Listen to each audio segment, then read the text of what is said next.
चलिए सभी लोगों को नमस्ते। और हम लोग शुरुआत करेंगे आज के सेशन का। आज हम लोग देखने वाले हैं टेक्नीशियन का आपका 43वां नंबर सेट का डिस्कशन आपका होगा। और इसमें साइंस के 40 क्वेश्चंस को हम लोग देखेंगे। आप सभी लोग लाइव आ जाइए और हम लोग शुरुआत करते हैं आज के सेशन। ठीक है, चलिए तो पहले क्वेश्चन से शुरुआत करते हैं। पहला क्वेश्चन आपका क्या दे रखा है मेरे भाई? यहाँ पर जो सेल डिवीजन हमारा होता है उसी से दे रखा है। तो इसमें माइटोसिस की हम बात करते हैं। समसूत्री विभाजन जिसको हम लोग बोलते हैं माइटोसिस बोलते हैं। सूत्री विभाजन बोलिए या माइटोसिस बोलिए या समसूत्री विभाजन बोलिए, एक ही चीज है मेरे भाई। हम यहाँ पर माइटोसिस की हम बात करें, ये माइटोसिस हमारा है और ये एक सेल डिवीजन का हमारा क्या होता है, प्रक्रिया होता है। दूसरी बात आपको ध्यान रखना है कि इसके बीच में क्या है, कह रहा है कि सूत्री विभाजन के बीच किस अवस्था में कह रहा है, इस अवस्था में कह रहा है किस, यानी कि किस फेज में जो गुणसूत्र हमारे होते हैं वो गुणसूत्र विपरीत ध्रुव पर चले जाते हैं। गुणसूत्र विपरीत ध्रुव की ओर गति करते हैं। गुणसूत्र जो है वो विपरीत ध्रुव की ओर गति करते हैं। विपरीत ध्रुव कहने का मतलब है एक साउथ पोल तो दूसरा नॉर्थ पोल। तो मेरे भाई वो जो फेज होता है उसको हम लोग एनाफेज कहते हैं। किस फेज में ऐसा होता है? एनाफेज में होता है। और अगर इक्वेटर पर अगर जाता है तो उसको मेटाफेज हम लोग कहते हैं। और इसी में हमारा सेल डिवीजन प्रॉपर हमारा हो जाता है, ध्यान रखेंगे। और प्रोफेज में हमारा क्या होता है, यहाँ पर सेल बनना स्टार्ट होता है। तो अगर एनाफेज बोलेगा तो गुणसूत्र जो होंगे वो विपरीत ध्रुव पर चले जाते हैं। साउथ और नॉर्थ दोनों विपरीत ध्रुव पर जाएंगे। और इक्वेटर पर मेटाफेज की वजह से हमारा मेटाफेज में जब रहेगा तो इक्वेटर पर चला जाता है। आगे चलते हैं मेरे भाई। अगला क्वेश्चन है कि पौधे के जीवन में पुष्प की जो भूमिका है वो क्या है। हम सभी लोग जानते हैं मेरे भाई कि मधु एवं सुगंध का स्रावन करती है। नहीं, ये मेरे भाई यहाँ पर पौधे के जीवन में यहाँ पर मधु हनी का ये सिक्रेशन नहीं करता, इस बात को ध्यान रखेंगे। एवं सुगंध का तो करता है लेकिन ये नहीं सिक्रेट करता है। परागन के लिए कीट की पतंगों को यह आकर्षित करता है। हाँ, ये सही है, फूल के जीवन में ये चीजें होती है और इसी के कारण क्या होता है, वंश में वृद्धि होती है। तो ये दोनों स्टेटमेंट सही है। तो बी और सी सही है, इसलिए इस क्वेश्चन का आंसर करेंगे डी। तो बी और सी क्या है तो कहेंगे यहां पर करेक्ट हो जाएगा। आगे दे रखा है यहां पर अंत ग्रथन जो बोलते हैं इसको सिनेप्स कहते हैं। इसको इंग्लिश में क्या बोलते हैं मेरे भाई? इसको हम लोग यहां पर सिनेप्स कहते हैं। और सिनेप्स हम लोग उसको कहते हैं जहां पे दो न्यूरॉन का जंक्शन को सिनेप्स कहते हैं। तो मेरे भाई दो न्यूरॉन के जंक्शन को ही क्या बोलते हैं, तो आपको ध्यान रखना है दो न्यूरॉन के जंक्शन को ही क्या कहते हैं, दो न्यूरॉन के जंक्शन की हम बात कर रहे हैं, इसी को हम लोग क्या बोलते हैं, सिनेप्स कहते हैं। एक न्यूरॉन जब दूसरे न्यूरॉन से जुड़ता है तो उसको हम लोग सिनेप्स कहते हैं। आगे चलते हैं मेरे भाई, बोटुलिज्म की हम बात करते हैं। तो बोटुलिज्म हमारा क्या होता है, तो ये एक प्रकार का भोजन दूषण से रिलेटेड हमारा है, एक प्रकार के भोजन दूषण से रिलेटेड है। जिसमें कौन सा बैक्टीरिया होगा, क्लोस्ट्रिडियम बोटुलिज्म। यहां पर जीवाणु बैक्टीरिया के द्वारा ये होता है और ये क्या करता है, भोजन को पॉइजनस बना देता है, यानी कि टॉक्सिन स्रावित करता है और जिससे लोगों की मृत्यु तक हो सकती है। मेरे भाई ये हमारा यहां पर हम कहेंगे बोटुलिज्म की हम बात करेंगे। अगला हमारा है मिलान करना है। नीचे दिए गए संतुलित अभिक्रिया को पहचानना है। आप यहां पर देख लीजिए इस तरीके से। अगर हम लोग यहां पर देखते हैं ऑक्सीजन कितने दे रखे हैं, 4 ऑक्सीजन है। इधर भी 4 ऑक्सीजन होना चाहिए लेकिन यहां पर 4 ऑक्सीजन नहीं है, तो कहेंगे यहां पर 4 मल्टीप्लाई करेंगे तभी होगा। अब 4 यहां पर 4 दूनी 8 हाइड्रोजन, इसका मतलब यहां 4 से मल्टीप्लाई करेंगे तभी हमारा होगा। अब इधर चलते हैं। अगर यहां पर हमारा 4 ऑक्सीजन है, अगर यहां पर 4 ऑक्सीजन हमारा है तो आयरन हमारा 3 है, 3 गो आयरन है, तो यहां पर 3 से मल्टीप्लाई करेंगे मेरे भाई। 3 से मल्टीप्लाई यहां करिए और 1 से मल्टीप्लाई यहां कर दीजिए, बैलेंस हो जाएगा। आप देख लीजिए 3 आयरन हो गया। आप देख लीजिए मेरे भाई 4 ऑक्सीजन, 4 ऑक्सीजन हो गया, यहाँ 4 ऑक्सीजन हो गया। आप देख लीजिए यहाँ पर 8 गो हाइड्रोजन, तो 8 गो हाइड्रोजन हमारा यहाँ पर हो गया, यानी कंप्लीटली बैलेंस है। तो 3 4 1 4, 3 4 1 4 जहां है वही करेक्ट आंसर हो जाएगा। ये तो आपका सिंपल सा फंडा था। आगे चलते हैं। अगला कहता है कि एक श्वेत प्रकाश की किरण की बात करते हैं, इसको हम लोग सूरज की प्रकाश कहते हैं। ये किसी कांच के प्रिज्म के अपवर्तक पृष्ठ हमारा ए बी कह दिया गया, लेकिन अपवर्तक पृष्ठ जो ए बी है उस पर आपतित होती है। यानी मेरे भाई एक प्रिज्म बनाना ही पड़ेगा और इस प्रिज्म को बना करके आप देख लीजिए, इसको ए कह दीजिए, इसको बी कह दीजिए, और यहां पर प्रकाश आपतित होगी तो ये ए बी हमारा है। आगे कहता है मेरे भाई कि एक और अन्य हमारा अपवर्तक पृष्ठ है जिसको हम कहते हैं एसी। जिससे कि प्रकाश बाहर निकलती है। तो अगर इसको ए बी कह दिए तो इसको सी कह देंगे, तो ये ए सी। तो कैसे होता है मेरे भाई, तो हम लोग जानते हैं कि जब सूरज के प्रकाश, जो श्वेत प्रकाश जब इस पर पड़ती है तो मेरे भाई ये सीधा नहीं निकल करके, ये इस तरीके से मुड़ना स्टार्ट कर देती है। ये इस तरीके से मुड़ना स्टार्ट कर देती है, इस तरीके से मुड़ना स्टार्ट करती है। और इस तरीके से जब ये बाहर निकलती है तो हम लोग कहते हैं मेरे भाई कि माध्यम में परिवर्तन होता है। और जब माध्यम में परिवर्तन होता है तो वहां अपवर्तन की घटना घटती है। तो इस तरीके से आप देखिएगा सभी कलर जो होंगे, सभी सातों कलर, इसमें टोटल मान के चलना कि 7 कलर है। टोटल कितने कलर इसमें है, तो आप 7 कलर मान के चलिए, 1 2 3 4 5 6 7। ये हमारा सबसे ऊपर में रेड कलर होगा, सबसे नीचे में कौन सा बात कहेंगे, वायलेट कलर की हम बात करते हैं। तो आपको एक चीज ध्यान रखना पड़ेगा कि नीचे में वायलेट कलर है, ऊपर में रेड कलर है। यहां से प्रकाश आपतित हुई है और इससे प्रकाश निकली है, तो इसको अपवर्तित किरण कहते हैं। तो जाहिर सी बात है मेरे भाई, यहां पर अपवर्तन का कंसेप्ट काम कर रहा है। क्योंकि ये हमारा जो लाल वाला जो आप देख रहे हैं, ये कहीं ना कहीं मेरे भाई एक प्रिज्म है, इसको हम लोग प्रिज्म कहते हैं। ये हमारा क्या कहेंगे, इसको हम लोग यहाँ पर प्रिज्म कहते हैं। और जो हमारा प्रिज्म होता है ना, वो ग्लास के मटेरियल का बना होता है, ये कांच का होता है, इस बात को ध्यान रखना। जो प्रिज्म है वो हमारा कांच का है। और इधर हमारा क्या कहेंगे, हवा है। इधर भी हमारा क्या कहेंगे, हवा है। तो जाहिर सी बात है कि हवा से प्रकाश हमारा कांच में, फिर कांच से प्रकाश हवा में, तो माध्यम परिवर्तन हुआ है, तो यहां पर अपवर्तन की घटना घटी है। तो मेरे भाई अपवर्तन होगा, यहां भी अपवर्तन हुआ है और इन सभी जगह पे भी अपवर्तन हुआ है। तब आपसे कह रहा है कि इनमें से कौन सा कथन हमारा सही है या गलत है, सही है वो बताना है।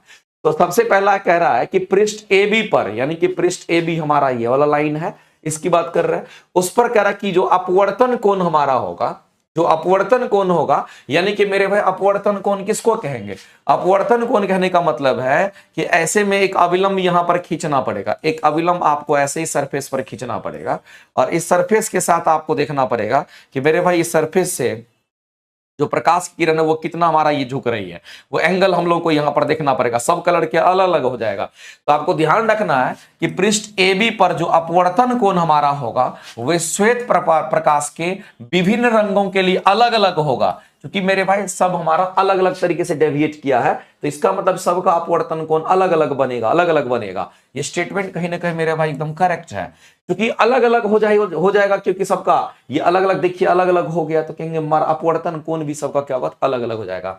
यहां पर कह रहा मेरे भाई जब इससे बाहर निकलेगा तो अभी भी मेरे भाई क्या होगा, अलग अलग ही रहेगा।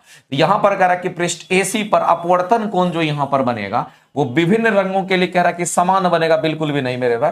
जब कभी भी अपवर्तन होता है तो अपने मार्ग से भटक जाता है, तब हमारा कोण जो होता है मेरे भाई अलग अलग ही बनेगा। तो कहीं ना कहीं ये हमारा क्या है, तो यहां पर गलत है। तो एक ही स्टेटमेंट हमारा सही था, जो कि ऑप्शन नंबर ए सही था, इसलिए आंसर करेंगे सी। और सी में आपका केवल एक करेक्ट हो जाएगा। आगे चलते हैं, अगला क्वेश्चन हम लोग देखते हैं। और अगला क्वेश्चन हम लोग देखते हैं मेरे भाई, railway NTPC CBT 1 group D के लिए आपके लिए कंप्लीट टारगेट बैच आपके लिए दिया गया है, जिसमें 4000 एमसीक्यू कराया जा रहा है। ये बैच आपका स्टार्ट हुआ है 23 सितंबर से मेरे भाई। इसमें सभी लोगों की क्लासेस आप देख पा रहे होंगे। अगर कोई भी रेलवे के स्टूडेंट होंगे और 4000 एमसीक्यू अगर करना है तो आप कर सकते हैं। एनटीपीसी के साथ साथ ग्रुप डी के लिए ये दिया गया है आप लोगों के लिए। आगे बढ़ते हैं मेरे भाई, अगला क्वेश्चन हम लोग देखते हैं। अगला मिलान करना है और आप बताना है। हम सभी लोग जानते हैं टमाटर की अगर बात करता है या पालक की बात करता है, हमेशा याद रखना है टमाटर और पालक की बात करते हैं, इसमें ऑक्जेलिक एसिड होता है। तो यहां पर 2 का तो ए मैच करेगा, तो 2 का यहां सी मैच कर रहा नहीं होगा, 2 का यहां बी मैच कर रहा नहीं होगा, 2 का बी मैच कर रहा नहीं होगा, 2 तो यहां पर ए है, यही आंसर होने की संभावना है। बाद बाकी मेरे भाई जानते हैं कि हम लोग सिरका, जिसको हम लोग विनेगर कहते हैं, सिरका यानी कहने का मतलब मेरे भाई इसको हम लोग विनेगर कहते हैं। सिरका क्या कहेंगे, ये हमारा यहाँ पर विनेगर की हम बात करते हैं, सिरका विनेगर है। और इस विनेगर में एसिटिक एसिड होता है, तो 1 का हमारा क्या होता है, यहाँ पर सी की बात करेंगे। और संतरा में साइट्रिक एसिड होता है, इसका मतलब है कि बी का यहाँ पर 3 हमारा मैच करेगा। इस क्वेश्चन का आंसर करेंगे सी, आपका करेक्ट हो जाएगा। आगे बढ़ते हैं, अगला क्वेश्चन आपको दे रखा है, कहता है कि लिंग निर्धारण के लिए एक फ्लो चार्ट आपको बनाया गया है। ये मेरे भाई एक मेल पर्सन की बात कर रहा है, एक फीमेल पर्सन की बात कर रहा है। तो मेल पर्सन और फीमेल पर्सन में क्या कर दिया गया मेरे भाई, यहां पर इस तरीके से दिखाया गया है। लेकिन आपको चूज क्या करना है, तो आपको गलत विकल्प को चूज करना है। तो मेरे भाई एक तो फीमेल की बात कर रहा है, एक मेल की बात कर रहा है। मेल में जो सेक्स क्रोमोसोम होता है वो XX होता है, और फीमेल में जो सॉरी मेल में जो एक्स क्रोमोसोम होता है वो XY होता है, और फीमेल में जो सेक्स क्रोमोसोम होता है वो XX होता है। तो मेरे भाई मेल रेस्पॉन्सिबल होता है कि यहां पर बेटा होगा कि बेटी होगी, इसके लिए ये रेस्पॉन्सिबल होता है, ये रेस्पॉन्सिबल नहीं होता है। तो सभी बच्चों में X गुणसूत्र उनकी मां से वंशागत होती है, बिल्कुल सही बात है मेरे भाई। अगर X गुणसूत्र अगर आएगा तो कहां से आएगा, तो उनकी मां से आएगा। Y कहां से आएगा, तो बाप से आएगा। तो मेरे भाई ये तुम्हारा सही है। महिला संतति का लिंग निर्धारण करेंगे। महिला जो होता है मेरे भाई वो कभी भी लिंग निर्धारण नहीं करेगा। लिंग निर्धारण कौन करता है, तो कहेंगे यहां पर फीमेल नहीं मेल करता है। तो महिला संतति जो है मेरे भाई ये लिंग का निर्धारण नहीं करेगा, जो कि गलत है, और आपको गलत ही चूज करना, तो इस क्वेश्चन का आंसर करेंगे यही। पुरुष संतति क्या करता है मेरे भाई, लिंग निर्धारण करेगा, ये बिल्कुल सही स्टेटमेंट है। अगला कहता है कि बच्चे के लड़का या लड़की होने की संभावना दोनों के क्रोमोसोम पर, दोनों के 50% दोनों का, ये हमारा यहां पर हम कहते हैं जीन इस्तेमाल होता है, इसलिए 50% यहां पर संभावना है कि लड़का हमारा लड़का होगा या लड़की होगी, इसमें दोनों के कैरेक्टर होते हैं यूज।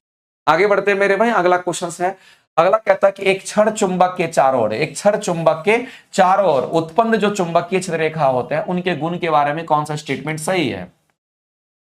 तो क्षण चुंबक कहने का मतलब है, मान लेते कि ये हमारा क्षण चुंबक है मेरे भाई, ये हमारा क्या कहेंगे, एक क्षण चुंबक है जिसमें एक पोल हमारा नॉर्थ का, दूसरा पोल हमारा साउथ का होगा। हम सभी लोग जानते हैं मेरे भाई हमारा यहां पर चुंबकीय बल रेखा जब निकलती है तो नॉर्थ से निकलती है, साउथ में जाती है, लेकिन चुंबक के बाहर, लेकिन चुंबक के अंदर क्या होगा, तो साउथ से नॉर्थ आती है। तो इसी तरीके से ऐसा भी होगा, तो कहेंगे हमारा साउथ से नॉर्थ, नॉर्थ से साउथ, इस तरीके से चलेगा, ये लूप बनता है मेरे भाई। तो सबसे पहला चीज है कि हमारा चुंबकीय रेखा क्या करती है, तो एक लूप का निर्माण करती है।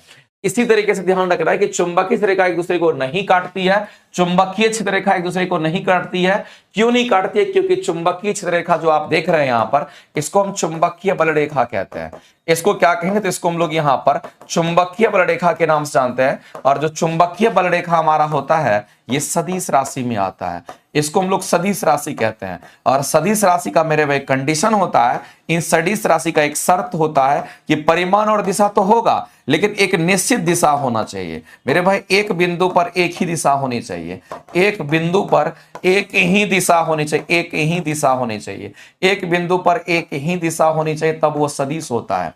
लेकिन इसमें अगर मान लेते एक दूसरे को अगर काट देता है तो पता चलेगा कि इसके लिए बल रेखा हमारा इधर होगा, इसके लिए देखेंगे तो इधर होगा, और एक बिंदु पर दो दो दिशा हो जाएगा, जो कि मेरे भाई वेक्टर का उल्लंघन करेगा। इसीलिए कभी भी एक दूसरे को यहां पर नहीं काटती है, ये बिल्कुल सही स्टेटमेंट लिखा हुआ है। अगर आगे कहता है कि चुंबक के बाहर, चुंबकीय रेखा चुंबक के, कह रहा चुंबक के बाहर, कह रहा चुंबक के बाहर चुंबकीय रेखा चुंबक के दक्षिण ध्रुव से उत्तरी ध्रुव की ओर जाती है, जो कि गलत है। चुंबक के बाहर बोलेगा तो उत्तरी से दक्षिणी में जाएगा, यहां कह रहा मेरे भाई कि दक्षिणी से उत्तरी में जा रहा, जो कि गलत है रखा है। एक स्टेटमेंट आपका यहां पर गलत था, और आपसे पूछा जा रहा है कि इसमें से कौन सा स्टेटमेंट हमारा सही है। तो पहला सही है, दूसरा सही है, तीसरा सही है, यानी 1 2 3 तीनों स्टेटमेंट आपको यहां पर सही देखना। 2 1 2 दूसरा, एक पहला स्टेटमेंट सही है, दूसरा स्टेटमेंट सही है, दो तीन ही स्टेटमेंट ही था, तो पहला दूसरा सही है। तो पहला दूसरा अगर सही होता तो ऑप्शन नंबर डी के साथ आप जाएंगे, क्योंकि तीसरा तो ऑलरेडी हमारा गलत हो गया। ये सही था, ये सही था, ये आपका गलत हो गया, तो आंसर करेंगे ऑप्शन नंबर डी आपका राइट हो गया। और जितना पास पास चुंबकीय बल रेखा होता है, हम सभी लोग जानते हैं, जितना पास पास चुंबकीय बल रेखा होता है उतना ही स्ट्रॉन्ग मैग्नेटिक फील्ड क्रिएट करता है। ये सारी चीज आपको ध्यान रखना है।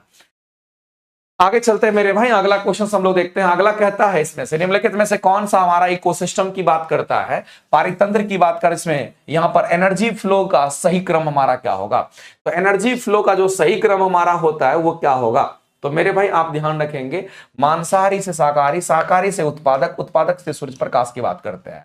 ये हमारा क्या, तो एनर्जी फ्लो का हम कहते हैं कि एनर्जी ऑफ पिरामिड का ये हमारा स्ट्रक्चर होता है, इस बात को आप ध्यान रखेंगे। आगे चलते हैं, विशेष जंतु उत्तक की बात करते हैं। एक हमारे विशेष जंतु उत्तक द्वारा किए जाने वाले कुछ कार्यों को उल्लेख नीचे किया गया है, और आपको बताना है कि इसमें से कौन सा है। सबसे पहला है कि अंगों के अंदर अवकाश भर जाते हैं, अवकाश को यानी खाली जगह को भर देता है। तो मेरे भाई अवकाशी उत्तक इसका नाम है, उसी के नाम से ही आया है। दूसरी बात है कि ये आंतरिक, अगर ये भर देगा इसको तो आंतरिक अंग को भी सहारा देता है, सपोर्ट करता है। दूसरी बात है मेरे भाई हमारे जो उत्तक होते हैं उसको मरम्मत भी करता है। इसका मतलब है ये काम जो अवकाशी उत्तक का ही ये सारा का सारा काम होता है। आगे चलते हैं। अगला क्वेश्चन कहता है कि एक मकान की छत से भूमि की ओर एक पत्थर को अगर आप गिराते हैं तो उस पत्थर की गतिज ऊर्जा अधिकतम कब होगी। तो मान लेते हैं कि एक मकान हमारा यहां है, उसकी छत वहां है और जमीन यहां पर है, और ऊपर से जब नीचे गिरती है तो उस समय ये जीरो होगा, लेकिन जैसे मेरे भाई नीचे गिरेगा इसकी वेलोसिटी मैक्सिमम कब होगी, जब टकराने से जस्ट पहले की हम बात करेंगे। तो यहां पर वेलोसिटी क्या होगा, तो यहां पर मैक्सिमम होगा। अगर वेलोसिटी मैक्सिमम होगा तो मेरे भाई यहां पर काइनेटिक एनर्जी भी मैक्सिमम होगा। अगर काइनेटिक एनर्जी मैक्सिमम हो जाएगा तो इसलिए हम कहेंगे यहां पर जो पोटेंशियल एनर्जी होगा हमारा जीरो होगा। अगर यहां पर मेरे भाई अगर हम लोग देख रहे हैं कि अगर हमारा ये वेग जीरो है तो काइनेटिक एनर्जी का मान जीरो होगा, लेकिन अगर ये जीरो है तो आपको ध्यान रखना इस जगह की बात कर रहे हैं, इस जगह का यहां पोटेंशियल एनर्जी मैक्सिमम होगा। तो अगर एक मैक्सिमम होगा दूसरा जीरो, दूसरा मैक्सिमम तो पहला जीरो मेरे भाई, इस तरीके से हम लोग कहेंगे। और इसके किसी भी बिंदु पर कुल ऊर्जा का मान नियत रहता है। तो आप बता दीजिए भूमि से जस्ट टकराने से पहले, जस्ट टकराने से पहले, आधी दूरी नहीं, उसे गिरने के तुरंत बाद नहीं, मेरे भाई भूमि पर पहुंचने से ठीक पहले यानी टकराने से जस्ट पहले उसकी गति मैक्सिमम होगी। जब टकरा जाएगा तो उसकी गति में यहां पर कमी आ जाती है। आगे चलते हैं। अगला कहता है कि एक सुपारी को 40 किलोग्राम फोर्स, और एक बात याद रखिएगा ये भी क्वेश्चंस पूछता है कि 1 किलोग्राम फोर्स जो होता है हमारा कितने के बराबर होता है, तो 9.81 न्यूटन के बराबर होता है। इस बात को आप ध्यान रखना, ये भी कई बार क्वेश्चंस पूछता है 1 किलोग्राम फोर्स की वैल्यू कितनी होती है, 9.81 न्यूटन होता है। तो कह रहा है कि 40 किलोग्राम फोर्स के प्रभाव द्वारा सरोता से काटा जाता है। सुपारी को कितना काटा जाता है, तो मेरे भाई सुपारी को काटने वाला जो बल है वो इतना है। अब आगे कहता है यदि सरोता का जो हैंडल है वो 20 सेंटीमीटर हमारा क्या तो लंबा है, सरोता का हैंडल जो 20 सेंटीमीटर लंबा है, तब कहता है मेरे भाई कि हिंज या पेंच से यह सुपारी 2 सेंटीमीटर की दूरी पर यहां पर रखी गई है, तो न्यूनतम बल ज्ञात कीजिए जिससे वह कट जाए। तो मेरे भाई ये कहने का मतलब यहां पर ये कह रहा है कि यहां पर मान लेते हैं कि ये हमारा कुछ इस तरह के सरोता होगा, और इस तरीके से ऐसा यहां तो मेरे भाई हिंज होगा, यहां हिंज होगा, और यहां पर कहीं ना कहीं हम कहेंगे यहां पर सुपारी है और इसको काटना है। तो जाहिर सी बात है यहां पर हिंज से या पेंच से सुपारी की जो दूरी है वो हिंज से सुपारी की दूरी कितनी है, तो हम लोग इसको 2 सेंटीमीटर मान के चलेंगे। आगे कहता है मेरे भाई कि ऐसी परिस्थिति में कि आपको वह न्यूनतम बल ज्ञात करना जिससे वह काटा जा सके, यानी कहीं ना कहीं मेरे भाई यहां का ये फोर्स आपसे जानना चाहता है, यहां पर हम कितना फोर्स लगाएंगे ताकि ये सुपारी कट जाए। तो अगर ये दे रखा है तो उसके हिसाब से हम लोग यहां पर समझेंगे। और यहां पर मेरे भाई सुपारी को 40 किलोग्राम फोर्स के प्रभाव द्वारा सरोता से काटा जाता है, यानी कहने का मतलब है कि क्या कहना चाह रहा मेरे भाई, तो ये आपको इस तरीके से एक्चुअली में ये कहना चाहता है कि 40 किलोग्राम का जो हमारा फोर्स है, 40 किलोग्राम का जो हमारा फोर्स है वो हमारा कितना है, तो कहेंगे ये हमारा इस तरीके से, और यहां से यहां तक की लंबाई, सरोता की लंबाई कितनी दे रखी है, तो 20 सेंटीमीटर लंबा है। सरोता की लंबाई 20 सेंटीमीटर लंबा है,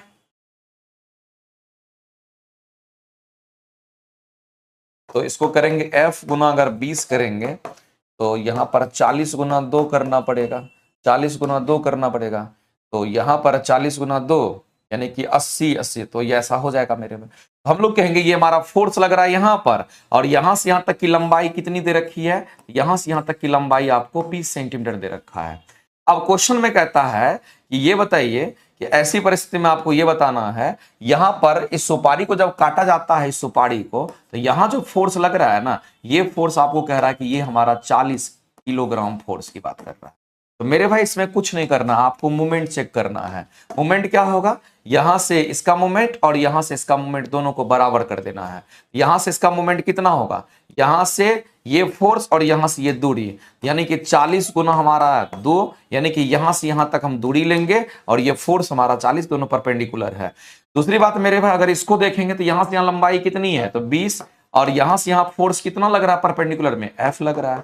हम लोग को ये फोर्स कैलकुलेट करना था, कहेंगे यहां पर 40 दूनी 80 डिवाइडेड बाय हमारा 20, और 20 चौके कितना, कहेंगे 80, यानी इतना किलोग्राम फोर्स आपको अप्लाई करना पड़ेगा, तब जाकर के सरोता से मेरे भाई हम कहेंगे सुपारी कट जाएगा। यानी इस क्वेश्चन का आंसर करेंगे ऑप्शन नंबर सी आपका राइट हो जाएगा।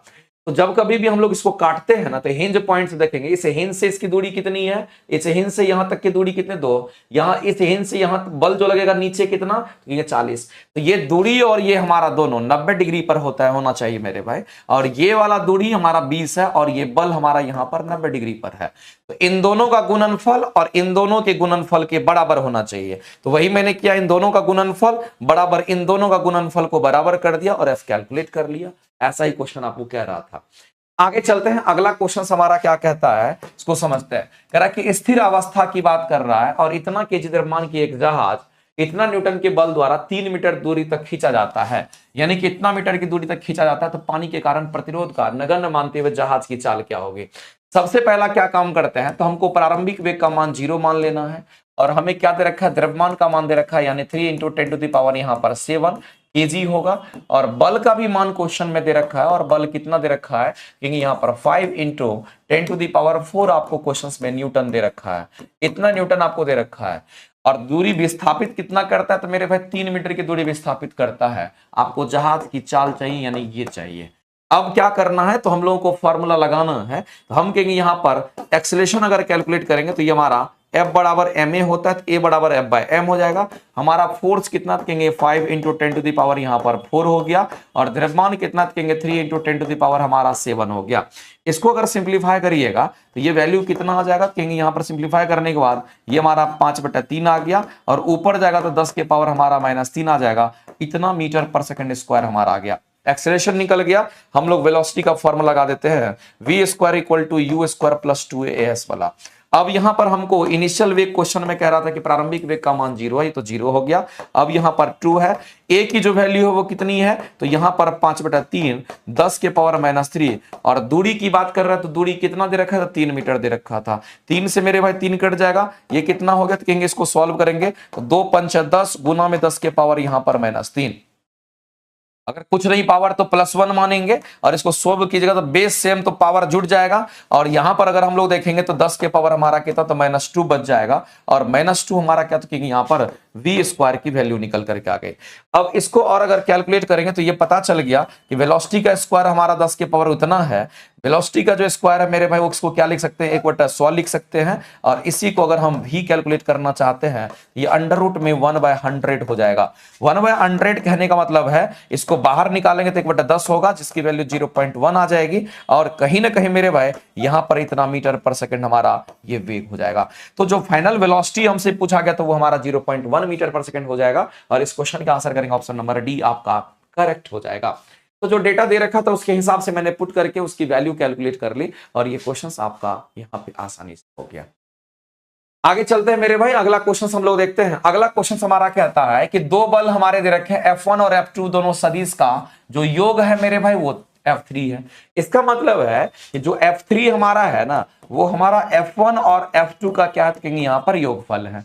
आगे कहता है कि इसका चित्रण दिखाया गया है। तो मेरे भाई इन दोनों का योगफल कहने का मतलब ये कहीं ना कहीं रिजल्टेंट है। तो रिजल्टेंट की अगर हम बात करते हैं तो आपको ये बात समझना पड़ेगा। अगर मान लेते हैं इधर मान लेते हैं हमारा यहाँ पर F1 फोर्स लग रहा है और इधर हमारा F2 फोर्स लग रहा है, इन दोनों का रिजल्टेंट हमेशा मेरे भाई 20 से निकलता है, और रिजल्टेंट जब भी निकलता है तो टेल से निकलता है, इसलिए इसका हेड इधर होगा। तो ये कहीं ना कहीं हमारा बीच से होगा और हम कहेंगे इसको F3। क्योंकि इतना बराबर अगर F3 लिखा हुआ है तो ये रिजल्टेंट है इन दोनों के एडिशन का, इन दोनों को जोड़ेंगे तो ये निकलेगा। इसका मतलब F1 इधर है, F2 इधर है, तो हमारा बीच से F3 जाएगा। या फिर मेरे भाई आप इसको ऐसे भी कह सकते थे, इसको दिशा भी पलट करके आप बता सकते हैं, उसमें कोई दिक्कत नहीं है।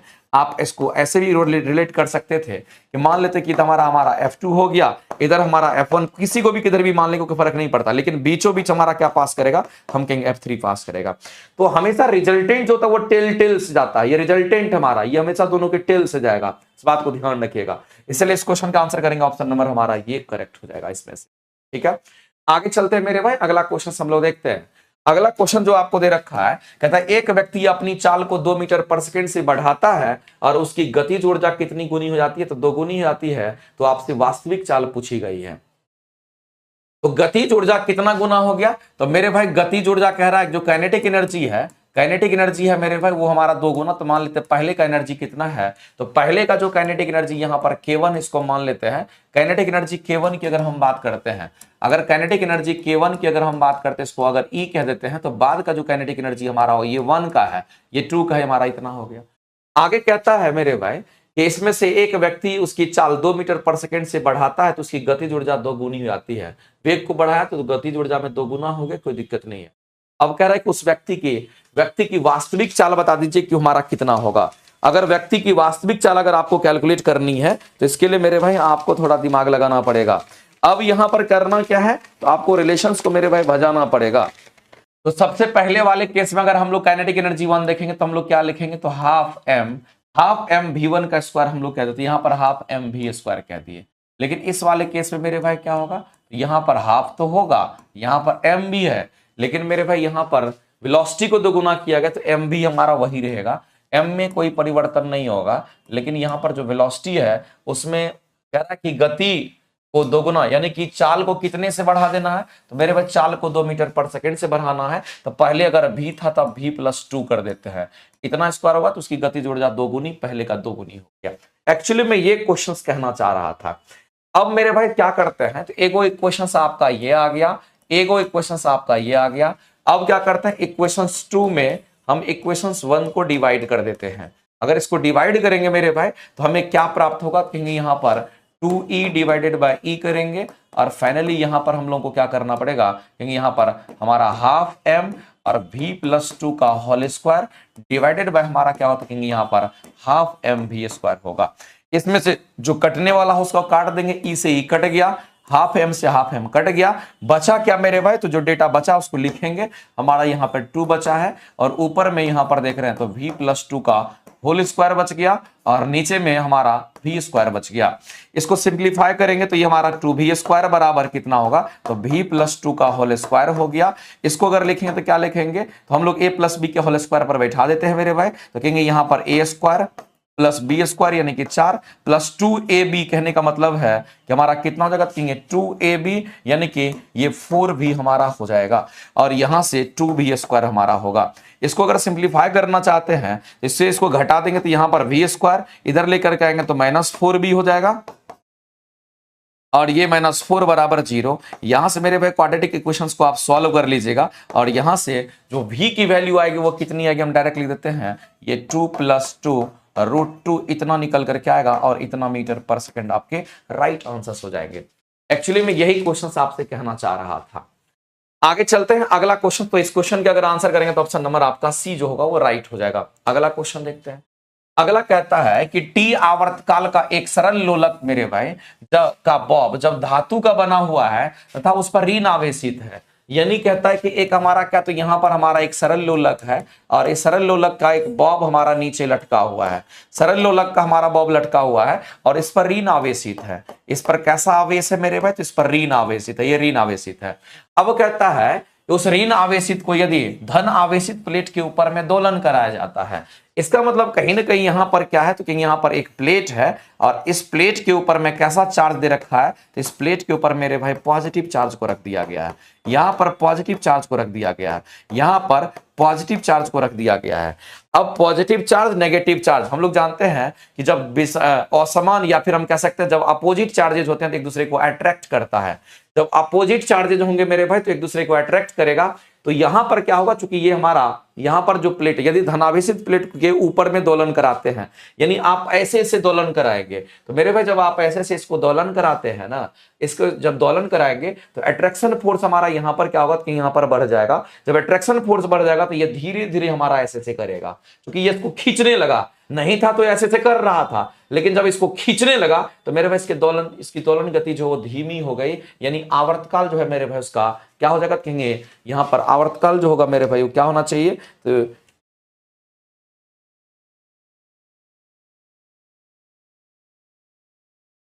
एक मिनट मेरे भाई, यहां पर अगर आपको ये नेगेटिव चार्ज सब पर चढ़ा दिया, यहां पर पॉजिटिव चार्ज कर चढ़ा दिया, चलो इसका आवर्तकाल लिखते हैं। एक तो हमारा इसका आवर्तकाल कितना हो जाएगा, तो कहेंगे आवर्तकाल का फॉर्मूला इसके लिए कितना हो जाएगा, तो कहेंगे 2 पाई रूट अंडर में यहाँ पर एल अपन में कितना होता था, जी होता था। लेकिन मेरे भाई ये इधर से इधर जा रहा है, आ रहा है, इसमें हमारा त्वरण भी है, ये वाला त्वरण भी है। पहले तो मेरे भाई अगर सिंपल ऐसे था तो हम लोग कहेंगे सिंपल पेंडुलम के लिए जो आवर्तकाल हमारा होगा, यहां से यहां अगर जा रहा है तो हमारा कुछ ऐसा है।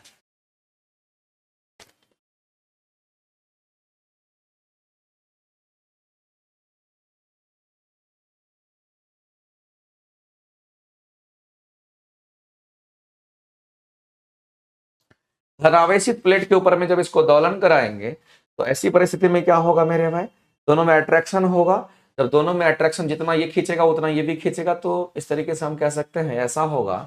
लेकिन और क्या हो सकता है संभावना, जब मेरे भाई ये ऊपर की ओर जाएगा, जब ये ऊपर की ओर जाएगा, ये इसको खींचना चाहेगा, ये इसको खींचना चाहेगा।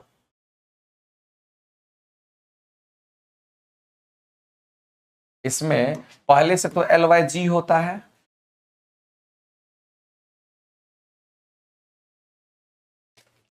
इसका जो फॉर्मूला दोनों के बीच में दिया है मेरे भाई, वो फॉर्मूला क्या दिया है, इसमें जी प्लस ए कर दिया है कि जब हम किसी प्लेट के ऊपर में इसको दोलन कराते तो इसको ऐसा बोल रहा है। ऐसा बोलने का मतलब ये है कि मेरे भाई इसकी लंबाई में परिवर्तन इसलिए नहीं होगा, जितना प्लस चार्ज है उतना ही माइनस चार्ज है, तो ये जितना खींचेगा उतना ये भी खींचेगा, तो लंबाई में कोई परिवर्तन नहीं होगा। तो लंबाई का इशू नहीं है, इशू इसका है कि पहले जी था, अब हमारा ए त्वरण भी आ गया इसके इफेक्ट के कारण। तो कह रहा है कि मेरे भाई ये जब हमारा यहाँ पर त्वरण बढ़ गया तो आवर्तकाल घट जाएगा, यानी कि पहले जो टी लग रहा था उससे हमारा अब कम हो जाएगा। ये क्वेश्चंस का कहना है एक्चुअली में, ठीक है। आगे चलते हैं, अगला क्वेश्चन हम लोग देखते हैं।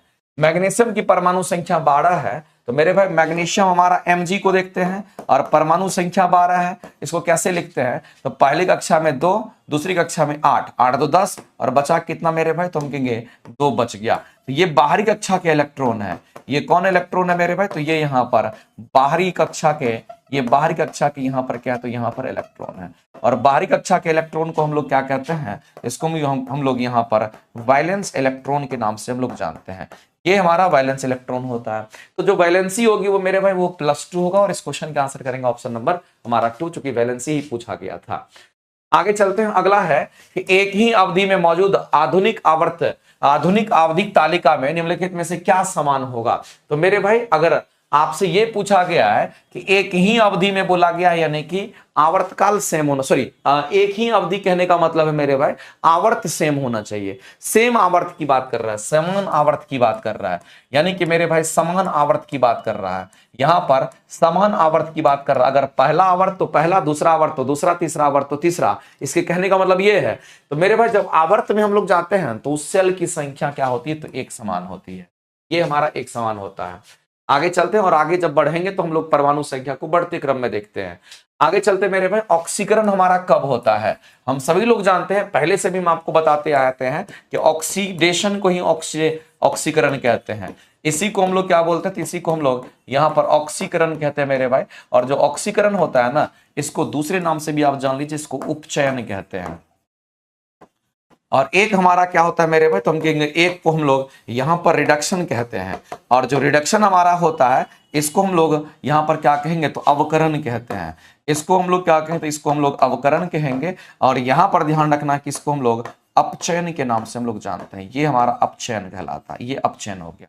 अब होता क्या है, तो जब ऑक्सीडेशन की बात होती है तो ऐसे केस में क्या होगा मेरे भाई, तो ऑक्सीजन की संख्या बढ़ती है। और जब इसकी संख्या बढ़ेगी या फिर हाइड्रोजन की संख्या बढ़ेगी, या फिर मेरे भाई इस केस में क्या होगा, क्योंकि यहाँ पर इलेक्ट्रॉन का क्या होता है, क्योंकि यहाँ पर हमारा लॉस होता है। मेरे भाई इस केस में भी वही, इस केस में भी वही, इस केस में भी वही होगा। इन तीनों केस में क्या होगा, तुम्हारा ऑक्सीडेशन ही होगा। यहां पर क्या होगा, तो यहां पर ऑक्सीजन की संख्या घटेगी और हाइड्रोजन की संख्या यहां बढ़ेगी। और साथ ही साथ मेरे भाई यहां इलेक्ट्रॉन का लॉस, तो यहां पर इलेक्ट्रॉन अगर गेन करेगा तो ऐसी स्थिति आएगी। तो यहां पर इलेक्ट्रॉन गेन करने से स्थिति आएगी, तो यहां पर मेरे भाई उसका जस्ट उल्टा, इसी का जस्ट उल्टा यहां होता है। ये दोनों स्टेटमेंट आपको ध्यान रखना है। तो अगर हम यहां पर बात करते हैं मेरे भाई, यदि किसी पदार्थ से हाइड्रोजन को विस्थापित कर दिया जाता है तो उसमें हाइड्रोजन की कमी होगी। और जब हाइड्रोजन की कमी होगी मेरे भाई, तो हमारा यही हो जाएगा। तो ये स्टेटमेंट तो सही है। अगला कहता है किसी पदार्थ में आगे कहता है मेरे भाई कि किसी पदार्थ में धन विद्युत तत्व को अगर जोड़ते हैं, अगर मेरे भाई धन विद्युत जो तत्व को जोड़ते हैं तो धन विद्युत तत्व का अनुपात यहां पर कह रहा है कि रेशियो हमारा जो होगा वो हमारा बढ़ जाता है। तो मेरे भाई पहला स्टेटमेंट तो हमारा यहां पर सही है, और दूसरा स्टेटमेंट में कहता है कि किसी पदार्थ में धन विद्युत को हम लोग क्या करते हैं, जोड़ते हैं। जब धन विद्युत को जोड़ते हैं, जैसे कि मान लेते हैं कि हमारा ये सोडियम है, सोडियम में पहले से एक प्लस है, अब सोडियम की अगर बात करते हैं मेरे भाई तो इसमें एक और धन विद्युत को अगर जोड़ दीजिएगा यानी 2 प्लस कर दीजिएगा, इसमें 2 इलेक्ट्रॉन की कमी है, इसमें 1 इलेक्ट्रॉन की कमी है। तो आपको ध्यान रखना मेरे भाई ये अनुपात बढ़ता नहीं, ये अनुपात और घट जाता है, क्योंकि इलेक्ट्रॉन की और कमी हो जाती है। यहां पर अनुपात जो है ये बढ़ता है लिखा हुआ है, इसकी वजह से ये गलत हो गया, क्योंकि मेरे भाई रेशियो गलत हो जाएगा। यहां 1 इलेक्ट्रॉन की कमी, यहां 2 इलेक्ट्रॉन की कमी हो गई, तो मेरे भाई बढ़ेगा कैसे, और घट गया, इससे ये बना तो और घट गया, इसका मतलब है ये गलत है, ये स्टेटमेंट सही है। और आपसे पूछा क्या गया सही उत्तर कौन सा, आंसर हमारा ए करेक्ट हो जाएगा। तो ये जरूर याद रखिए, इसके हिसाब से ये क्वेश्चंस आपके बनते हैं और ऐसे ही करके ये क्वेश्चंस आपको बनाना है। आगे बढ़ते हैं और अगला क्वेश्चन हम लोग देखते हैं मेरे भाई क्या कहता है। अगला कहता है कि एक जलती हुई मोमबत्ती की हम बात करते हैं को कांच के गिलास से ढका जाता है, तो लो जो है कुछ समय के बाद वो बुझ जाता है। मान लेते हैं मेरे भाई यहां पर एक मोमबत्ती है, इस मोमबत्ती की अगर हम बात करते हैं तो मोमबत्ती इस तरीके से हमारा क्या हो रहा है, जल रहा है।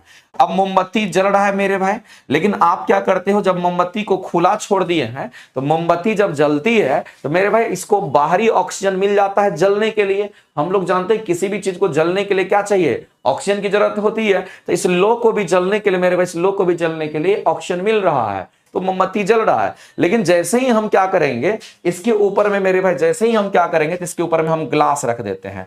ऐसे करके मेरे भाई कंप्लीट रूप से इसको हम यहां पर एक ग्लास हम यहां पर रख देंगे, एक ग्लास को हम रख देंगे इस तरीके से। अब इसके ऊपर हम इसको ग्लास को डाल दिए। अब जैसे ग्लास को डालिएगा तो जब तक मेरे भाई इस ग्लास के अंदर ऑक्सीजन होगा तब तक तो जलेगा, लेकिन जैसे ही ग्लास के अंदर का ऑक्सीजन जलते समय खत्म हो जाएगा तो वो मोमबत्ती बुझ जाता है।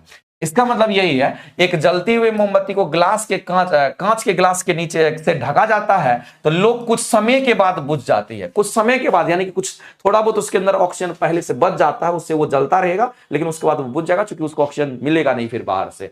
इसका कारण यही है। तो मेरे भाई होता क्या है इसमें, तो आपको ध्यान रखना है कि सीमित ऑक्सीजन की वजह से ढकी हुई मोमबत्ती कुछ समय के बाद क्या होगा, कहेंगे बुझ जाएगी। क्योंकि किसी भी चीज को जलने के लिए क्या चाहिए, तो कहेंगे यहाँ पर ऑक्सीजन चाहिए होता है।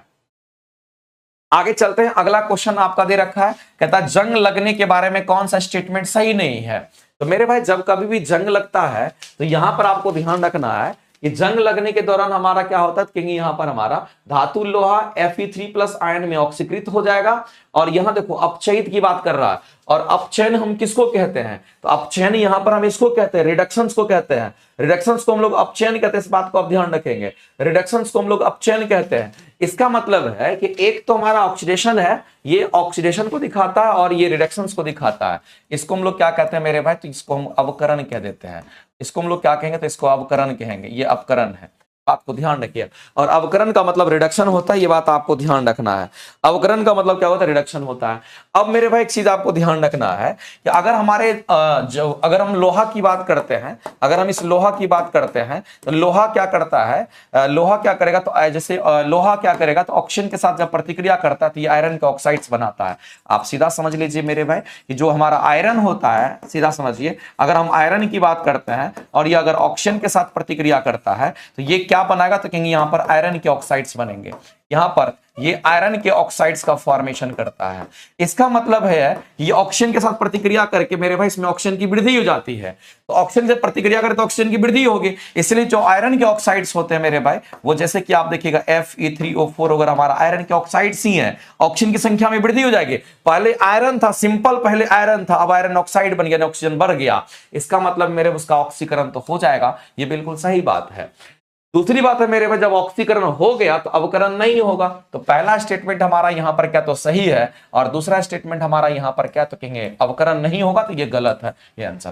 दूसरी बात मेरे भाई हम लोग जानते हैं ऑक्सीजन गैस ऑक्साइड आयन में अपचयित हो जाएगी, बिल्कुल सही बात है मेरे भाई। और दूसरी बात है वो हमारा कैसा हो जाता है कि ये आप देखेंगे जो लोहा है वो पीला भूरा पदार्थ के रूप में आपको दिखने लगता है और कमजोर भी हो जाता है, और पहले से मेरे भाई भारी हो जाता है। जब जंग लगता है तो लोहा पहले से भारी हो जाता है, हल्का नहीं होता। इस बात को ध्यान रखना, क्वेश्चन पूछता है।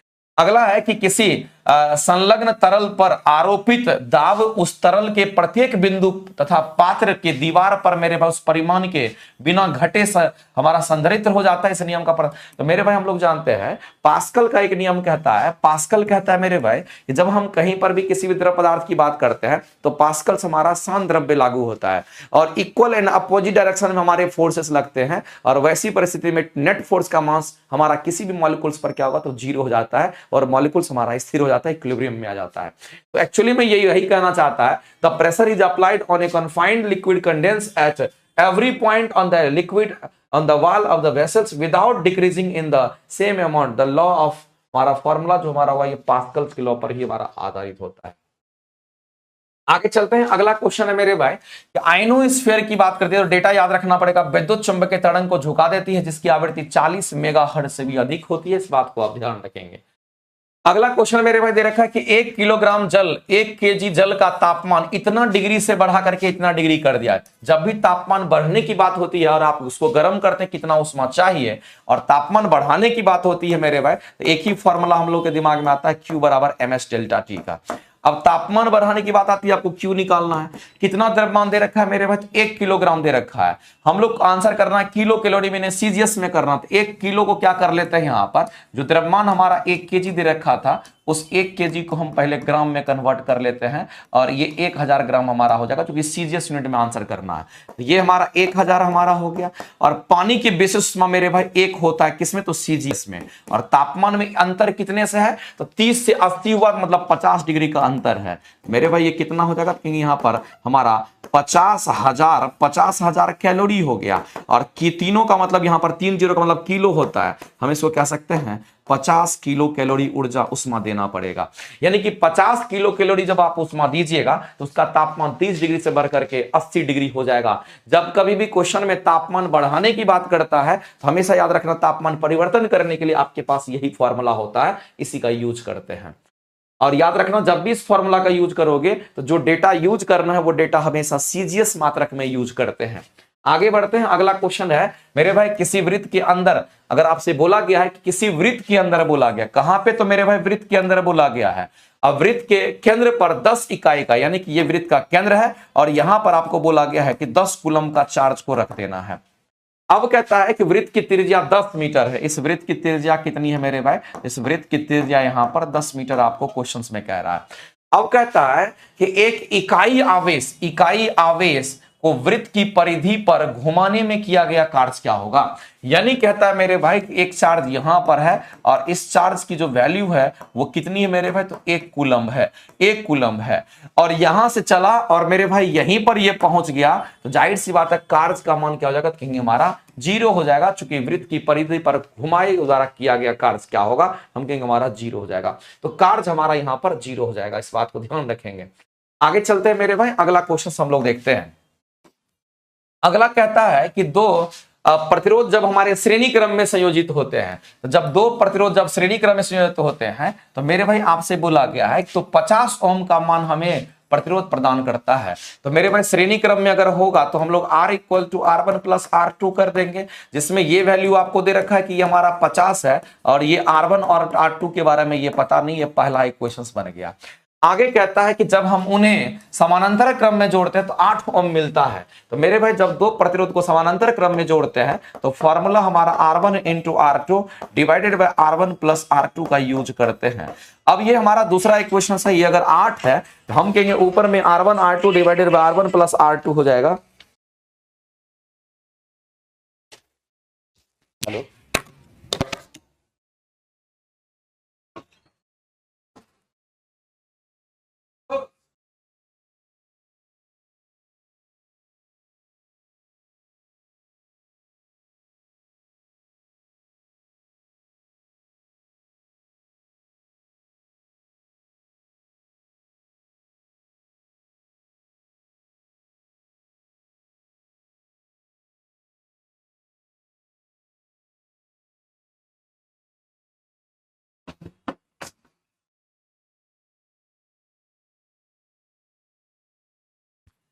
तो यहां पर जो वैल्यू आपको दे रखा है मेरे भाई, वो वैल्यू कितना दे रखा है ये क्वेश्चन में ही बोल दिया, यानी कि ये हमारा R1 into R2 divided by R1 plus हम लोग क्या करेंगे तो R2 रखेंगे। तो ये दूसरा एक क्वेश्चन हमारा आ गया। अब इन दोनों क्वेश्चन को सॉल्व कर लीजिए। तो आप यहां से देख रहे होंगे कि R1 और R2 की जो वैल्यू है, ये हमारा R1 प्लस R2 की वैल्यू 50 है। तो क्या इस दूसरे इक्वेशन में मैं ऐसा इसको पुट कर सकते हैं? तो मेरे भाई हम लोग क्या करेंगे, इक्वेशन 2 में इक्वेशन 1 को पुट करेंगे। तो हमारे पास क्या होगा, R1 into R2 divided by R1 plus R2 जो हमारा था इक्वेशन 2 का, ये 8 के बराबर था। तो यहां पर इसको हम लोग ऐसा लिख सकते हैं मेरे भाई, बिल्कुल लिख सकते हैं कि हमारा R1 इंटू R2 जो होगा, ये 8 गुना में हमारा R1 प्लस में R2 हो जाएगा। और यहां पर 8 R1 प्लस R2 की वैल्यू कितनी दे रखी है, तो कहेंगे वो हमारा 50 है। हम यहां पर 50 कर दिए। अब मेरे भाई 8 पंचा 40, ये हमारा 400 हो गया। तो यहां पर एक चीज निकल करके आया कि अगर हम R1 और R2 की वैल्यू की बात करेंगे तो वो कहीं ना कहीं हमारा 400 होगा। अब मेरे भाई ऑप्शंस एलिमिनेशन आप देखिए, 400 हमारा कब होगा, जब R1 R2 को गुना करेंगे तब होगा। तो इसमें से अगर 20 और 40 को लेंगे तो ये तुम्हारा 800 हो जाएगा। तो ये ऑप्शन छट गया, ये तो हमारा होबे नहीं करेगा, ये भी ऑप्शन छट गया। अगर हम इन दोनों को गुना करते हैं, 40 देंगे कितना, तो 400, तो यही हो जाएगा मेरे भाई। क्योंकि इन दोनों को गुना करेंगे तो 400 नहीं होगा, तो ये भी छट गया।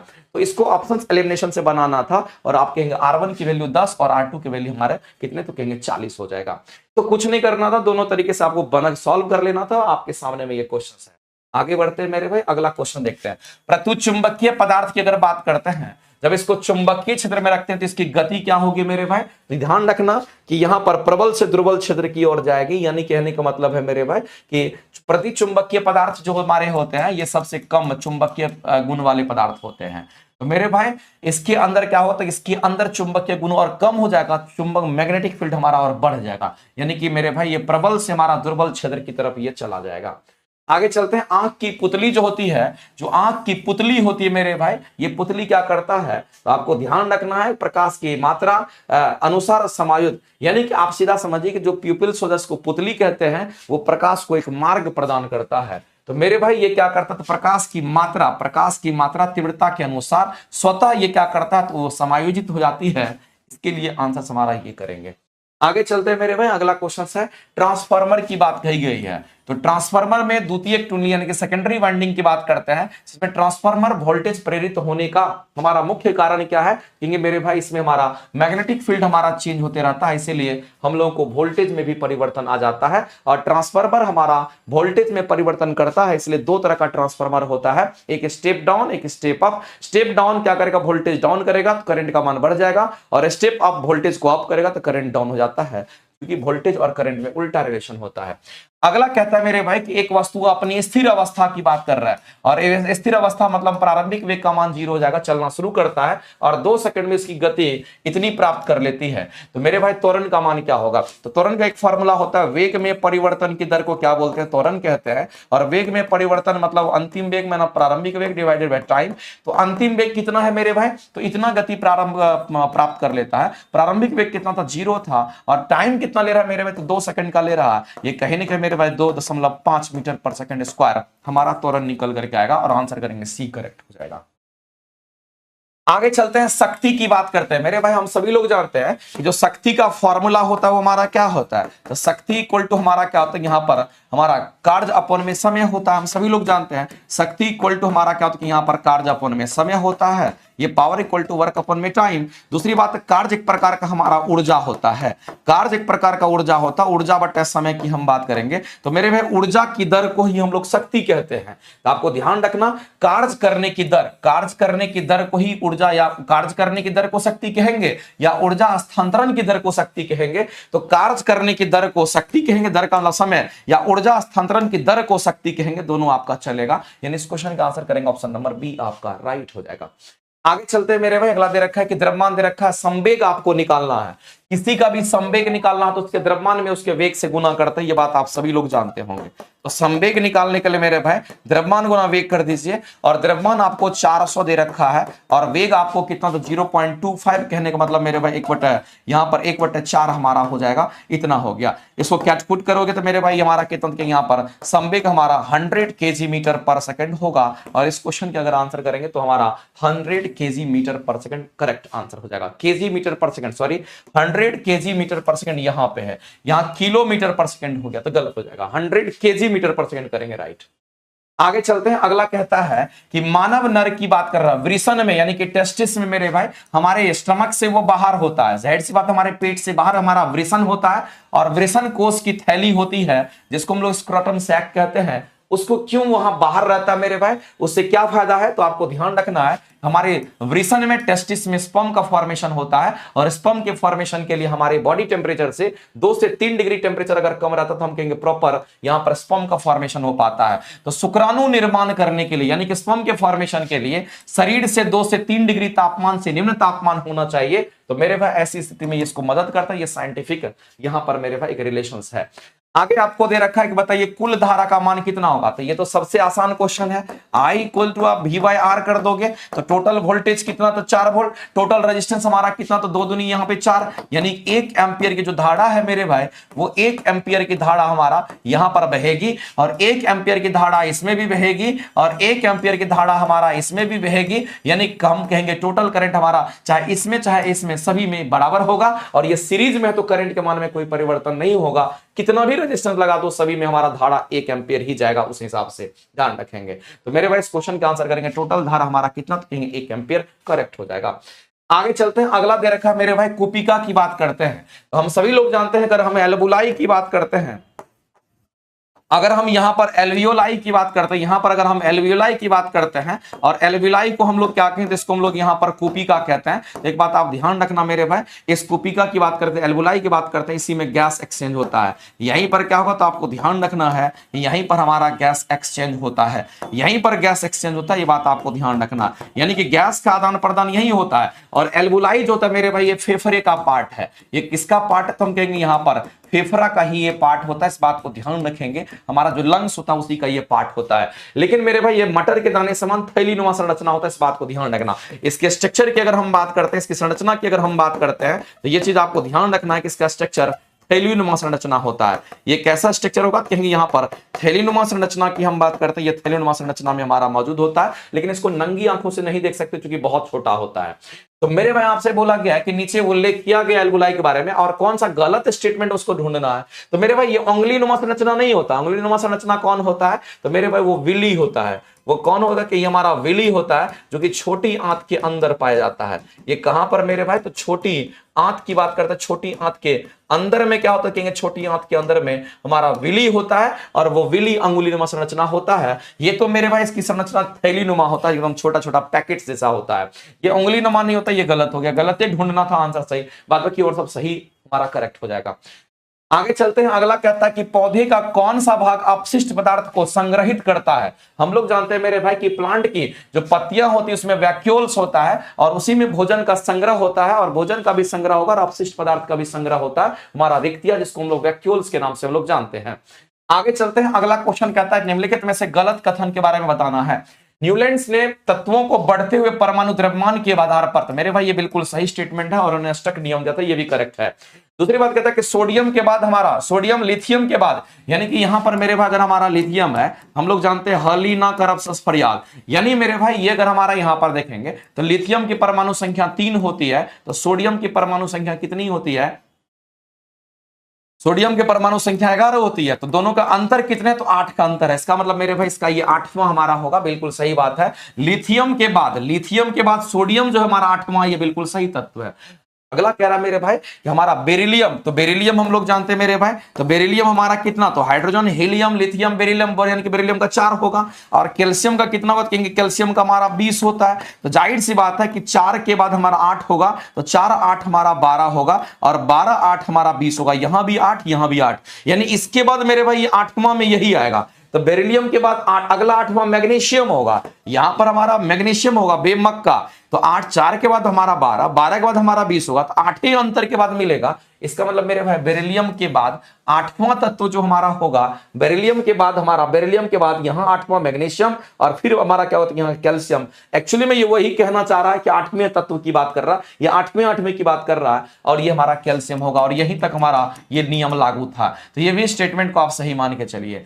अगला मेरे भाई गलत इसलिए है कि अष्टक नियम हमारा मैग्नीशियम तक लागू नहीं हुआ था, अष्टक नियम हमारा यहां तक पहुंच गया था मेरे भाई, तो हम कहेंगे ये मैग्नीशियम तक कह रहा लागू, तो ये गलत है और गलत हमारा तब यही आंसर हम लोग करेंगे। तो ऑप्शन नंबर हमारा क्या होगा, तो यहां पर कहेंगे ये हमारा करेक्ट है, ये हमारा गलत है, सॉरी ये हमारा यहां पर करेक्ट गलत है, ये हमारा सही था।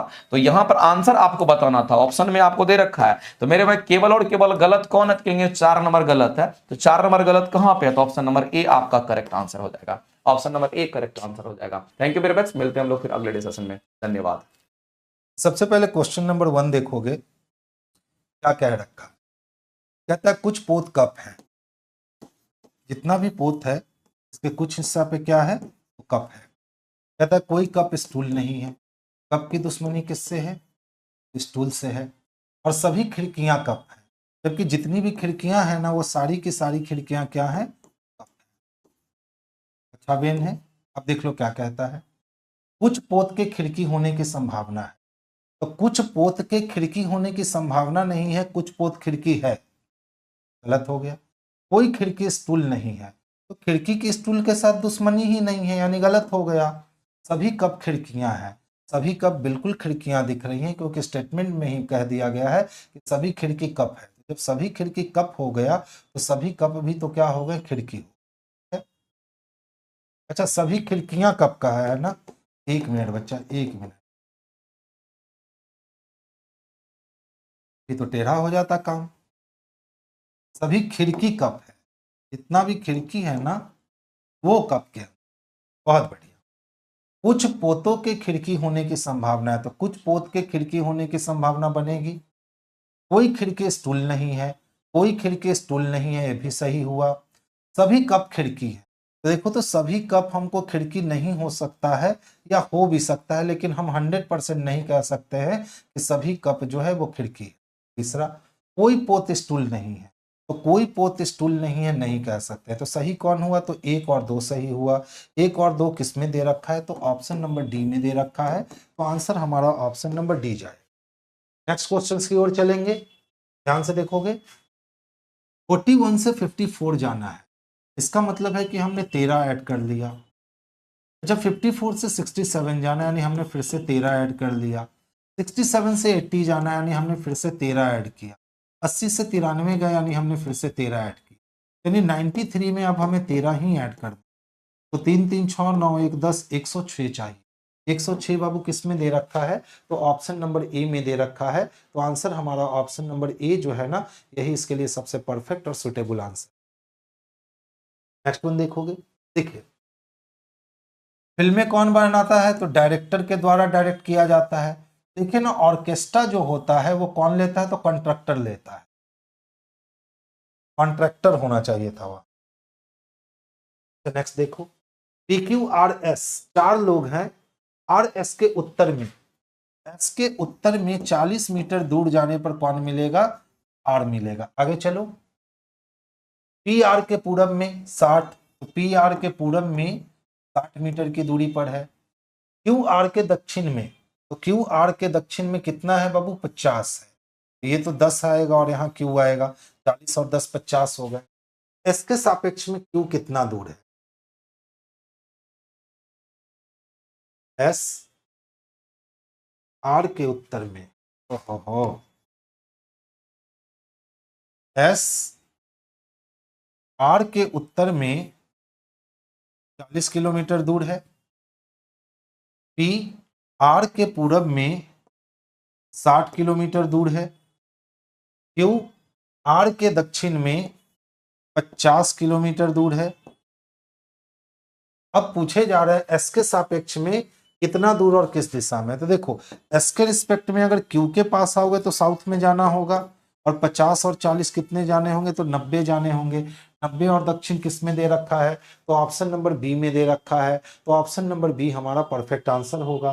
नेक्स्ट देखोगे, देखिए कॉपीराइट क्या कहता है, यदि शब्द के पहले और अंतिम अक्षर दोनों स्वर हैं, तो पहले अक्षर तो स्वर है नहीं, यानी कैंसिल हो गया। यदि शब्द के पहले और अंतिम दोनों अक्षर व्यंजन है, बिल्कुल है, तो इन दोनों को स्टार से कोड करो, यानी सी को भी स्टार से कोड करो और टी को भी स्टार से कोड करो। आगे पीछे स्टार चाहिए, और आगे पीछे स्टार केवल डी में दे रखा है। तो आंसर हम लोग एक बार में ऑप्शन नंबर डी को लगाएंगे, इससे ज्यादा इस क्वेश्चन में समय देने की जरूरत नहीं है। नेक्स्ट देखो, अच्छा देखो कहता है कौन सा सत्य है, तो C ग्रेटर है N से, ठीक है।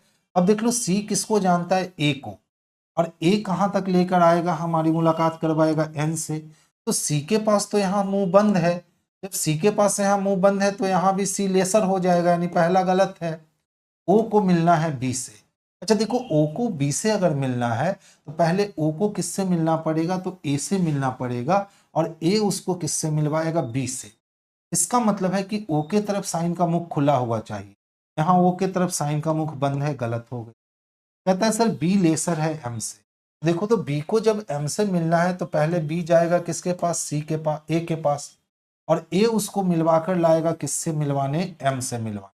तो B के पास मुंह बंद होगा और M के पास मुंह खुला होगा, जैसा कि है, यानी ऑप्शन नंबर C ही जो है ना इसके लिए सबसे परफेक्ट आंसर है। नेक्स्ट देखोगे, देखिए यमुना नदी और नर्मदा, तो यमुना और नर्मदा दोनों नदियां हैं, लेकिन दोनों अलग अलग नदियां हैं, ऑप्शन नंबर बी। नेक्स्ट देखोगे, कहता है 4 अक्षर समूह दिए गए हैं, ऑड मैन आउट निकालना है। तो ध्यान से देखोगे तो 4 में 4 जोड़ दे तो 8, 8 में 4 जोड़ दे 12, 12 में 4 जोड़ दे 16, ठीक है। 25 में 21 में 4 जोड़े 25, 25 में अगर हम 4 जोड़ते हैं ना तो 29 आता, और 29 का मतलब कितना हो जाता, तो सी हो जाता। अब ये बताएगा कि दोनों में अलग कौन। तो देखो 16 4 20 4 24 4 28, यानी ये दोनों सेम है, तो सी नंबर अलग है।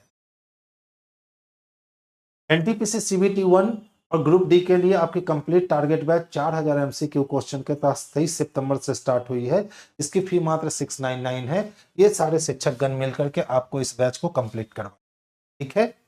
नेक्स्ट देखोगे,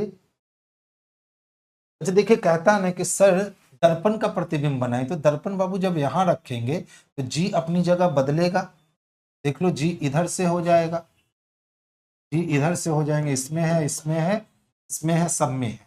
अच्छा देखो पी क्या हो जाएगा, तो पी इधर से हो जाएगा, इसमें नहीं है, कैंसिल। अब एस भी क्या करेगा, तो एस भी पलट जाए, एस सब में है, बच गया। 3 भी पलट जाएगा, बच गया। 9 भी ठीक दे रखा है, देखो यहाँ 6 दे रखा, खत्म हो गया। अच्छा देखो इसमें डी जो है ना, ये डी घूम जाएगा, जबकि यहाँ डी सेम दे रखा है, खत्म हो गया। तो आंसर क्या हो गए, तो ऑप्शन नंबर सी इसके लिए सबसे परफेक्ट और बेस्ट आंसर हो गए। अच्छा देखिए तो क्या कहता है, जी का प्लेस वैल्यू कितना 7, एन का प्लेस वैल्यू कितना 14, आई का प्लेस वैल्यू कितना 9, ए का प्लेस वैल्यू कितना 11, सी का प्लेस वैल्यू कितना 3, ए का प्लेस वैल्यू कितना 1, और पी का प्लेस वैल्यू कितना 16। यानी इस केवल प्लस प्लेस वैल्यू को उल्टा करके लिख दिया। तो एस के लिए क्या होगा, तो 19 होगा, टी के लिए क्या होगा, तो 20 होगा, आई के लिए क्या होगा, तो 9 होगा, यू के लिए क्या होगा, तो 21 होगा, आर के लिए क्या होगा, तो 18 होगा, और एफ के लिए क्या होगा, तो 6 होगा। अब ये वाली व्यवस्था ढूंढ लो कहाँ है, 19 20 एक ही जगह दिख रहा है ऑप्शन नंबर सी में। तो आंसर हमारा ऑप्शन नंबर सी जो है ना, यही इसके लिए सबसे परफेक्ट आंसर है। कहता है 7 व्यक्ति है, 7 तल्ले वाले एक भवन में रहते हैं, 1 2 3 4 5 6 7। जब भी इमारत वाली क्वेश्चन आए ना तो उसको नीचे से ऊपर बनाओ। अब कहता है बी और डी के तल्ले के बीच 4 तल्ले का अंतर, तो बी के तल्ले और डी के तल्ले के बीच 4 तल्ले का अंतर है, यानी वाइस वर्सा केस जाएगा। और बी डी से ऊपर वाले तल्ला पर रहता है, यानी इसका वाइस वर्सा केस खत्म हो जाएगा। आगे चलो, ई और ए के तल्ले के बीच 2 तल्ले का अंतर, तो ई और ए के बीच 2 तल्ले का अंतर है। और फिर आगे कहता है ए ई से नीचे वाले तल्ले पे रहता है, ठीक है। सी भूतल पे रहता है, तो सी भूतल पे रहता है, यानी ग्राउंड फ्लोर पे रहता है। आगे चलो, जी और एफ हमेशा पड़ोसी तल्ले पर रहते हैं, यानी जी और एफ जब भी रहेंगे तो अगल बगल वाले तल्ले पर रहेंगे। फिर कहता है सी और एफ के तल्ले के बीच 2 तल्ले हैं, तो सी और एफ के बीच 2 तल्ले हैं, यानी कि एफ को कहां होना चाहिए, 4 नंबर। आगे चलो, एफ सी से ऊपर वाले तल्ले पर रहता है, सबसे ऊपर वाले तल्ले पे कौन है। अब देखो यहीं से हमारी व्यवस्था जो है ना ये स्टार्ट हो, तो यहां से हम लोग को अरेंजमेंट करना पड़ेगा। देखो जी और एफ कहाँ रहते हैं, अगल बगल। अगर मैंने यहाँ जी को जगह दे दी तो हमें मालूम है कि बी के नीचे 4 घर छोड़ के 5 चाहिए। बी को यहाँ रखेंगे तो 1 2 3 4 घर छोड़ के डी को रख सकते हैं, लेकिन बी को यहाँ रखेंगे तो 1 2 3 4 छोड़ के डी को नहीं, यानी बी को यहाँ रखना होगा और 1 2 3 4 छोड़ के डी को यहाँ रखना। अब देख लो, कहता है कि ई के नीचे 2 तल्ले चाहिए, फिर ए चाहिए, तो ई को हम लोग यहाँ रखेंगे और 1 और 2 तल्ला छोड़ करके ए को यहाँ रखेंगे, यानी सबसे ऊपर कौन जाने वाला है, तो बी जाने वाला है। और बी बाबू किस में दे रखा है, तो ऑप्शन नंबर डी में दे रखा है, तो आंसर हमारा ऑप्शन नंबर डी हो गया। हाँ, अगर यही जी को यहाँ के जगह हम यहाँ रख लेते हैं ना, तो फिर ये अरेंजमेंट एडजस्ट होने का नाम नहीं लेता और हमें फिर यहाँ पे ला करके जी को लाना पड़ता, तभी हम एडजस्टमेंट को सही कर सकते। अच्छा क्वेश्चन कहता है ABCDEF 6 सेवानिवृत्त अंतरराष्ट्रीय क्रिकेट खिलाड़ी जो एक टीवी शो में एक पंक्ति एक के बाद दूसरा के आधार पर बैठे, ई और एफ पंक्ति के छोर पर बैठे। 6 व्यक्ति हैं, ये राइट एंड और ये लेफ्ट। ई और एफ कहाँ बैठे हैं, तो पंक्ति के छोर पर बैठे। इसका मतलब तय हो गया कि 2 लोगों की व्यवस्था तो खत्म हो गई, अब बीच में 1 2 3 4 ही लोग हो सकते हैं। अब देख लो क्या कहता है, सी ई के बाएं को दूसरा है। अब बताओ, अगर ई को यहाँ रखेंगे तो ई के बाएं सी रख सकते हैं, नहीं, यानी ऊपर वाली लाइन खत्म हो गई। ई के बाएं को पहला नहीं दूसरा सी है, तो यहाँ एफ का पोजीशन फिक्स और यहाँ ई का पोजीशन। आगे चल दो, बी एफ के दाएं को दूसरा है। अब बी जो होगा ना वो एफ के दाएं को दूसरा होगा, तो एफ के दाएं को दूसरा बी यहाँ हो सकता है। ए बी के बाएं पड़ोस में, और बी के बाएं पड़ोस में कौन है, ए है, तो अब इकलौता डी बच गया जो यहाँ आएगा। कहता है डी के दाईं ओर पड़ोस में डी है, ठीक है, बाएं से चौथा कौन है, तो पहला दूसरा तीसरा चौथा सी है, और सी ऑप्शन नंबर ए में दे रखा है, तो आंसर हमारा ऑप्शन नंबर ए जो है ना यही परफेक्ट। नेक्स्ट वन क्या है बच्चा, टेक्निकल ग्रेड 3 में ही पास हुआ है वो एलिजिबल है, क्यों नहीं, अभी तो फॉर्म भराना स्टार्ट भी हुआ है, तो आप भर सकते हो। देखिए क्या कहता है, कहता है एंड दर्शाने वाले के विपरीत फलक पे क्या आएगा, तो परसेंटेज आएगा। ये भी कोई क्वेश्चन है? अच्छा ध्यान से देखिए, ए वाई दे रखा है, अगर हम यहाँ ए वाई सोचे एक गैप करके क्यू, तो ए वाई सोचे तो एक गैप करके क्यू, ठीक है, ए वाई सोचे एक गैप करके क्यू, यानी यहाँ पे एम चाहिए, तो A Y M Q, A Y M Q, A Y M Q, A Y M Q, A Y M Q, बाहर क्या निकला, M Y A Q Y A M. देखो तो है किसी में M Y A Q, M Y A Q Y A M, option number B में दे रखा है, तो आंसर हम लोग ऑप्शन नंबर बी को कर लेंगे। अच्छा ध्यान से देखोगे, सारे में फॉरवर्ड रिलेशन बतला रखा है ना, क्यू का यू से पूछता है, तो अगर ये मैं हूं तो माइनस को क्रॉस करूंगा तो मेरी माता मिलेगी, और मेरी माता की एस पुत्री हो जाएगी, तो मेरी माता की पुत्री मेरी बहन हो गई, मेरी बहन का भाई मेरा भाई होगा, और उसका भाई मेरा भाई होगा, यानी क्यू यू का भाई होगा, जैसा कि ऑप्शन नंबर डी में दे रखा है, तो आंसर भी हम लोग का ऑप्शन नंबर डी जो है यही परफेक्ट और बेस्ट आंसर। ये तो मैथ का क्वेश्चन है जी, मेरे पास क्या करने आ गया है, देखिए। अच्छा बताओ, अगर मैं 56 को और 14 को एक साथ जोड़ दूं कितने मिल जाएंगे, 70। इसी तरह से अगर मैं 30 को और प्लस 58 को एक साथ जोड़ दूं कितने मिल जाएंगे, 88। अब ढूंढना है, चलो जोड़ते हैं। 6 5 11 का मतलब ऑप्शन में 1 चाहिए लास्ट में, नहीं है। 4 3 7 नहीं है, 6 4 10 नहीं है, यानी हमारा आंसर जो होगा ऑप्शन नंबर डी, क्योंकि उसमें क्या दे रखा है, तो ये दे रखा है। देखो अगर 19 और 33 को जोड़ोगे 52 मिल जाएंगे, यानी इसके लिए ऑप्शन नंबर डी जो है ना यही इसके लिए सबसे परफेक्ट और सुटेबल आंसर है। देखो कहता है अंग्रेजी शब्दकोश में आते हैं, तो सबसे पहले ढूंढ लो क्या है, तो SENN पहले दिख रहा है, लेकिन यहाँ SENI दिख रहा है, तो पहले 4 नंबर जाए, तय हो गया कि ये गलत है। अब देख लो डबल एन के बाद ए पहले आया है, तो 4 के बाद 5 आएगा, डबल एन के बाद आई और ई है, तो पहले ई आया है 1 नंबर, अब आई के बाद टी है और आई के बाद जी है तो 2 नंबर, और लास्ट में कितना, तो 3 नंबर। 4 5 1 2 3 चाहिए। 4 5 1 2 3 ऑप्शन नंबर ए में स्पष्टता दिख रहा है, तो आंसर हमारा ऑप्शन नंबर ए जो है यही सबसे परफेक्ट आंसर।